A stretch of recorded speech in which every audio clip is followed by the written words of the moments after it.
আসসালামু আলাইকুম। আশা করি সবাই ভালো আছেন। আমিও ভালো আছি। আজকে আপনাদের মাঝে আরও নতুন একটি ভিডিও নিয়ে হাজির হয়ে গেলাম।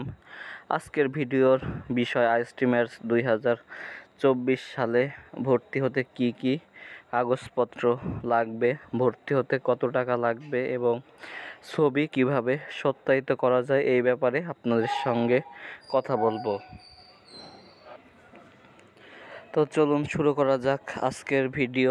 তো আমি শুভ হেল্পলাইন ইউটিউব চ্যানেলের পক্ষ থেকে আপনাদের সম্পূর্ণ ভিডিও জুড়ে আছি। তো যারা আমাদের ইউটিউব চ্যানেলটিতে নতুন ভিডিও দেখছেন তারা আমাদের ইউটিউব চ্যানেলটিতে সাবস্ক্রাইব করে বেল আইকন বাটনটি অন করে দেবেন, যেন আইএসটি-ম্যাথস রিলেটেড যে কোনো ভিডিও আপলোড দেওয়ার সাথে সাথে যেন সবার আগে পেয়ে যান। ঠিক আছে, তো এই ছিল কথা। তো চলেন আমরা প্রথমেই দেখে নেই যে আইএসটি-ম্যাথস ভর্তি হতে কি কি কাগজপত্রের প্রয়োজন হবে।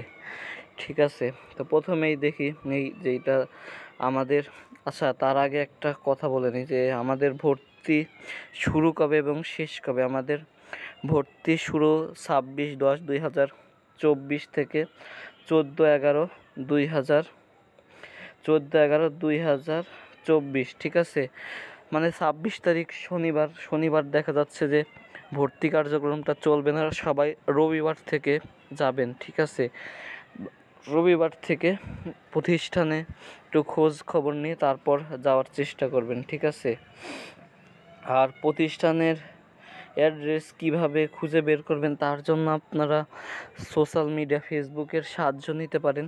তো ফেসবুকে আপনি ধরেন মাদারীপুর আইএসটিতে চান্স পাইছেন, তো আপনি institute of health technology Madaripur লিখে সার্চ দিলে দেখতে পাবেন এখানে ফেসবুক পেজ আছে বা গ্রুপ আছে। ঠিক আছে, বা আপনি যেখানে চান্স পান ওই আইএসটির নাম লিখে সার্চ দিলে দেখা যাবে আপনার ওই আইএসটি রিলেটেড গ্রুপ আছে এবং পেজ আছে। গ্রুপে আপনি পোস্ট করে আপনার যে আইএসটির একজ্যাক্ট লোকেশনটা আপনি জানতে পারবেন। ঠিক আছে, এই ছিল মানে আপনাদের কথা যে কিভাবে আপনাদের আইএসটির লোকেশনটা খুঁজে বের করবেন। আচ্ছা, তারপর যে দেখি কি কি কাগজ লাগবে। তো প্রথমে আছে 2024-25 শিক্ষাবর্ষে আইএসটি-ম্যাথস ভর্তি পরীক্ষার প্রবেশপত্র।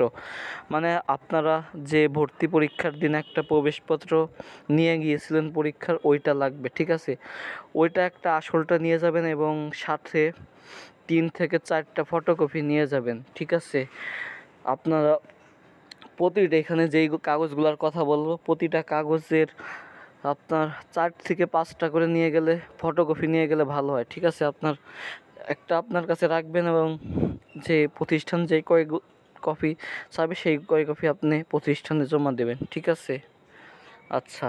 তারপর 2 নম্বরে এসএসসি বা সমমান পরীক্ষায় পাশকৃত একাডেমিক মূল ট্রান্সক্রিপ্ট বা নাম্বারপত্র।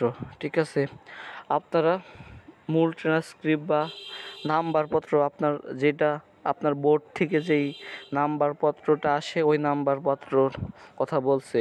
ঠিক আছে, যাদের নাম্বারপত্র নেই তারা স্কুল থেকে আপনাদের যে মূল প্রশংসাপত্র দিলেই হবে।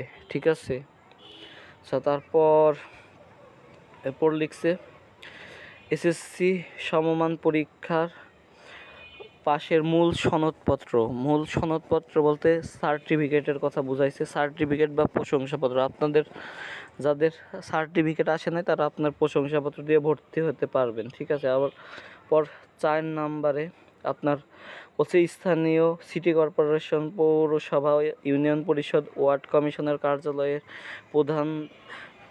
প্রধান বা দায়িত্বপ্রাপ্ত কর্মকর্তা যথাযথ কর্তৃপক্ষ মূল নাগরিক সনদ বা জন্ম নিবন্ধনের সনদের ফটোকপি। মানে আপনাদের যদি ইউনিয়ন পরিষদ হন তাহলে আপনি ইউনিয়ন পরিষদ থেকে নাগরিক সনদ দিলেও হবে বা আপনার যে জন্ম নিবন্ধন আছে জন্ম নিবন্ধনের ফটোকপি দিলেও হবে। ঠিক আছে, এই কথা। তারপরে 5 নাম্বারে যেটা 5 কপি সদ্য তোলা পাসপোর্ট সাইজের ছবি, মানে মোট 5টা ছবি তুলতে হবে।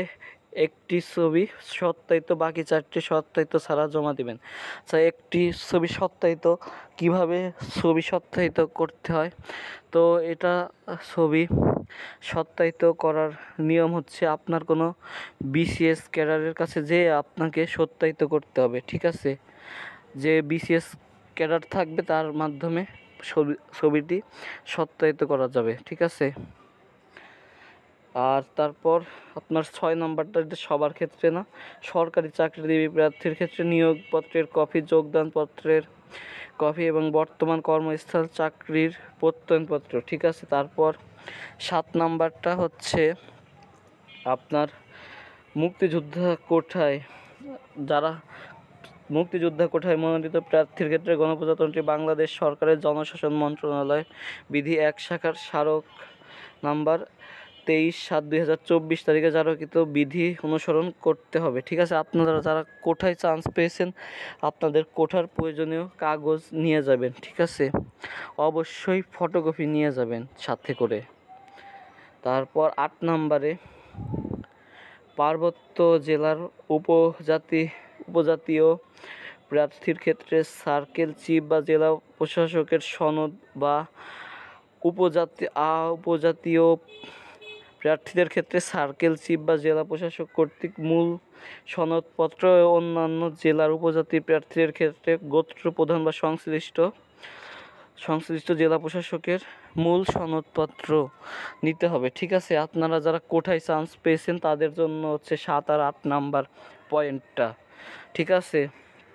আর এইখানে আর একটা জিনিস যেটা যুক্ত করে নেয় দেখলাম, যেটা যে অনলাইন থেকে ডাউনলোডকৃত রেজাল্ট, ঠিক আছে?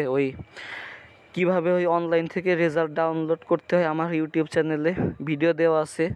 আপনারা ভিডিও দেখে অনলাইন থেকে ডাউনলোড করে প্রিন্ট করে এবং ফটোকপি নিয়ে যাবেন। আপনাদের যেই কাগজগুলোর কথা বললাম এইগুলোর প্রতিটা কাগজের 5টা করে ফটোকপি আপনি নিয়ে যাবেন, ঠিক আছে? তারপর এখানে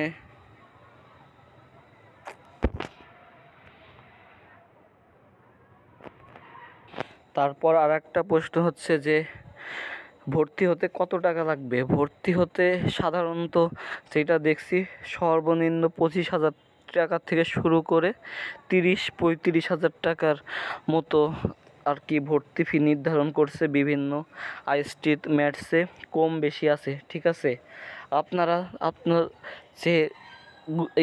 আপনার যে আইএসটি বা ম্যাথসে চান্স পেয়েছেন ফেসবুকে ওই নামে গ্রুপ আছে, আপনারা ওই গ্রুপগুলোতে জয়েন হয়ে আপনারা একদম বিস্তারিত জানতে পারবেন যে ভর্তি হতে কী কী কাগজ লাগবে। এগুলো তো আমি বলে দিলাম, সাধারণত এইগুলাই কাগজ লাগতেছে, যদি অতিরিক্ত কিছু লাগে ওইটাও জানতে পারবেন এবং ভর্তি ফি এবং হোস্টেল ফি কত সেটা আপনারা ডিটেলস জানতে পারবেন, ঠিক আছে? আমি যেইটা দেখছি সর্বনিম্ন সম্ভবত 25,000 দেখলাম, 25,000 টাকা থেকে শুরু করে 30-35 পর্যন্ত আর কি ভর্তি ফি নির্ধারণ করছে, ঠিক আছে?